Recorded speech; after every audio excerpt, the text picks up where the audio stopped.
People imagine treasure as something glittering under sunlight, buried on distant islands or hidden beneath ancient ruins. But this story begins in the narrow back alleys of London, where rubbish bins line the walls, and the morning air smells of rain and decay. Every dawn before the city stirred, an Englishman named Thomas pushed his dented rubbish cart along those alleys, his shoulders hunched, his breath a thin cloud in the cold. Most people knew him only as Old Thomas, the bin man, a quiet loner doing a job everyone preferred to ignore. One bitter winter morning, Thomas turned the corner and froze, his cart his only possession of value.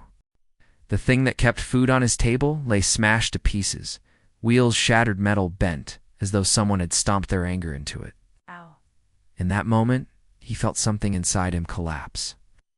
With the cart gone, he would lose his roots, his wages, his room. Yet what hurt most was the feeling that even the world of waste had turned its back on him. That night, sitting in his dim bedsit, staring at his calloused hands, he whispered the question no one ever hears: what use is a man like me? The next morning, out of habit more than hope, Thomas walked his usual path. Among the puddles and torn plastic bags, he noticed a rain-soaked notebook.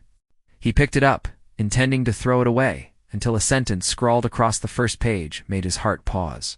And the most beautiful things are always discarded before anyone sees their worth.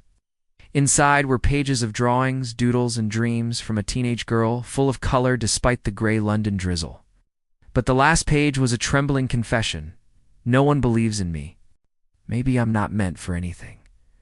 Thomas closed the notebook slowly, feeling a deep ache. For the first time in years, he realized rubbish wasn't always rubbish. It was stories, memories, pieces of people the world had tossed aside, just like him. That day, Thomas made a quiet decision. He wouldn't just collect waste. He would rescue what others abandoned. He began gathering lost letters, torn photographs, broken toys, watches without batteries, jackets left behind on bus stops, anything with a whisper of a past. In his tiny room, he repaired them, cleaned them, tucked them gently into an old wooden cabinet until the cabinet itself looked like a small museum of forgotten lives. One afternoon, he found a tiny locked box among the litter. Inside were a wedding ring, faded photographs of a smiling woman, and a note: "If you find this, please return it. It's all I have left of her." Thomas spent days asking around the neighborhood until he found the widower who had lost it. The man broke down in tears, clutching the box to his chest. Word spread quickly. Thomas wasn't just a bin man. He was a keeper of memories, a guardian of the forgotten. People began coming to him for help finding lost things, repairing old keepsakes, reconnecting with parts of their past. And when Thomas eventually passed away, the neighbors opened the old wooden cabinet in his room and found no gold, no money, no jewels, only the countless pieces of other people's lives he had lovingly restored. Someone asked quietly, "Where's his treasure?"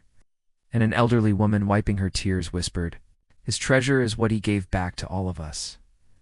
Because sometimes the greatest treasure isn't found in glitter or gold, it's found in the gentle hands of someone who sees value where the world sees none, and in the quiet legacy of a man who spent his life picking up the pieces we didn't even realize we had lost,